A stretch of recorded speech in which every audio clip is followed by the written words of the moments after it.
Alors j'avais envie d'aborder la question de la relation entre la danse et le langage, en accueillant plutôt des chorégraphes et des danseurs qui joignent ou le texte ou les mots à leur spectacle. Alors le spectacle de Joris Lacoste, qui s'appelle Le vrai spectacle, il pose la question de la relation entre le corps des spectateurs, qui est souvent passif. Les spectateurs regardent un spectacle mais ne sont pas vraiment acteurs de ce qui se passe sur le plateau. Là, en l'occurrence, c'est une question de travail autour de la fonction hypnotique du spectacle. Comment un spectacle peut nous mettre dans une situation physique assez particulière et comment les mots peuvent à la fois évoquer énormément d'images ou nous endormir ou au contraire nous ouvrir des imaginaires absolument incroyables. Donc c'était l'occasion d'accueillir un spectacle qui est plutôt dans la catégorie théâtre mais qui pour moi est en lien vraiment direct avec la danse et avec le corps. Je m'attendais à vraiment m'enfoncer dans quelque chose. Je me suis enfoncée au début et après j'ai plus réussi à m'enfoncer et je me suis réveillée en disant mais qu'est-ce qui se passe quoi. J'ai rêvé que j'étais sur une plage. J'avais les doigts de pied dans du sable, mais c'était un rêve, ouais. Alors c'était assez particulier. J'ai à un moment imaginé l'artiste comme un extraterrestre. Et donc je suis partie dans un vaisseau spatial avant d'arriver dans une espèce de contexte de marée. Et là c'était vraiment très impressionnant. On entendait les crapauds, les animaux. Et ensuite je suis partie plutôt en Inde où là j'ai dansé. D'accord, vraiment... Un beau voyage. Alors d'abord c'est un spectacle où j'ai dormi, voilà, mais j'étais accompagnée par son verbe, par sa douceur, par sa voix, par sa qualité de présence dans l'espace, par le jeu de la lumière décroissante, légèrement stromboscopique par moment, et puis après je ne sais plus trop ce qui s'est passé. Donc j'ai pas eu le sentiment d'être hypnotisée, mais j'ai eu le sentiment de participer à quelque chose de collectif par le fait d'être convoquée au réveil. Je me sens pas prédisposée à l'hypnose. J'ai jamais vécu d'expérience autour de l'hypnose. J'ai lu un petit peu des choses, voilà, mais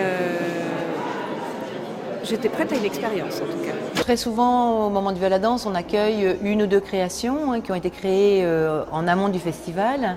Donc que ce soit la création du premier solo de Mylène Benoît qui s'appelle Wonder ou celui de Sofiatou Kosoko, sont deux artistes qui ont travaillé quelques mois dans les murs avant de présenter ce solo dans le cadre de Viva la Danse.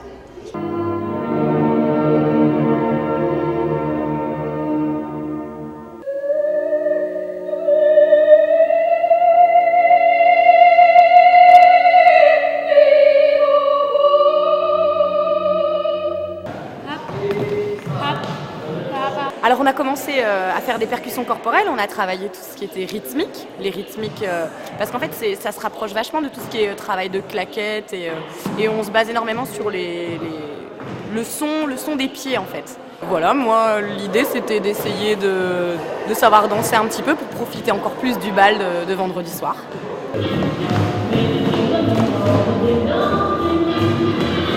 C'est vraiment très important que les gens aussi puissent à la fois eux-mêmes être acteurs de leur danse tout en étant spectateurs. Et en l'occurrence, les danses Street Swing, c'était pour préparer un bal, le bal nègre qui va se passer dans le salon d'honneur de la mairie, qui est proposé par Mark Tompkins autour de sa pièce qui s'appelle Black and Blues. Je voulais faire un spectacle qui traite du sujet du racisme, mais pas d'une manière lourde et démago. Donc, je me suis rappelé de Minstrel Show que j'avais vu quand j'étais petit, qui existait encore. Et j'ai commencé à faire une recherche là-dessus. Et on a fait une sorte de minstrel show américain contemporain de spectacle qui s'appelle Black and Blues. Et en accompagnement, en même temps, je trouvais que c'était intéressant d'amener des gens à apprendre certaines des danses noires américaines qui sont dans le spectacle. pense que pour le public de danse, en tout cas, comme il y a peu d'occasions de se cultiver ou d'avoir des informations autour des spectacles, quelquefois on est un peu déconcerté ou désarçonné par ce qu'on voit, c'est important qu'on puisse aussi prendre la parole, expliquer les thématiques du festival, expliquer l'histoire de la danse. C'est pour ça aussi qu'on a mis en place Feuillet de style, ce magazine qu'on édite tous les soirs du festival.